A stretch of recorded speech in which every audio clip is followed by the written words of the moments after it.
Mercredi, la Russie a accusé le président turc Recep Tayyip Erdogan et sa famille de faire du commerce illégal de pétrole avec l'organisation État islamique. L'accusation a enflammé les tensions du litige sur l'abattage d'un bombardier russe par l'armée turque. Et lors d'une conférence de presse, le ministre adjoint russe de la Défense, Anatoly Antonov, a déclaré que la Turquie était le principal consommateur de pétrole volé en Syrie et en Irak. Il a ajouté avec que le plus haut responsable politique du pays était impliqué dans cette activité criminelle.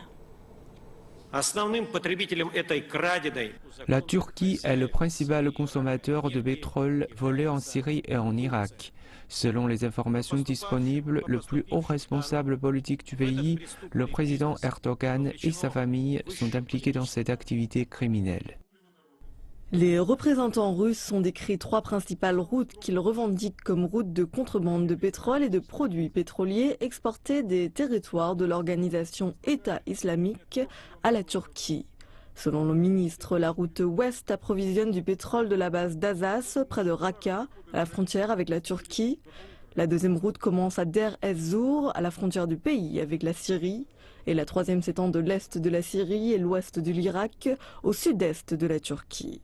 La Russie dit que sa surveillance par satellite a saisi des centaines de camions traversant la frontière dans cette zone sans se faire contrôler. Le ministre de la Défense a ajouté que l'information publiée mercredi fait partie de ces preuves. Le ministère publiera davantage de renseignements les prochains jours et prochaines semaines.